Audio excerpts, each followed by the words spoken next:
Kakanhun naga District Child Protection Unit jongka Mandya District Karnataka pala Ialam daga District Child Protection Officer ka Rashmi S kala IT tikna ya ki arngut ki Khynnah na Meghalaya ki bala pule ha Karnataka ha ki officer jongka Tnad Social Welfare ha ka singtho ding kane ka jingjia ka daina du ka jingrake holi ka khandru tarik urisau ha Gokula Educational Trust ha Bengaluru ha ka ba ki jingbam bala jaklia kila wanra ya ka jingpang bampong kabajur bah kabasosi kalong ba arngut ki Khynnah na ka Jylla Meghalaya uname bante marweng berangkat arsnam kerta na sok paru wes kasihil baru we pat Khynnah kelas 7 u balatip kum ukre lang kong tani kila du no yala ka jong ka jingem kat ba kato ka Ngut ki we pat kila sya sumar ha hospital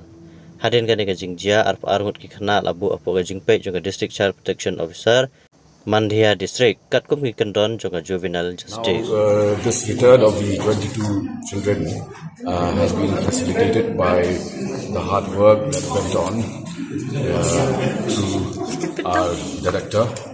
Khynnah, and also our officers. Three of them accompanied these children during their stay in Karnataka. They had to make all arrangements to ensure that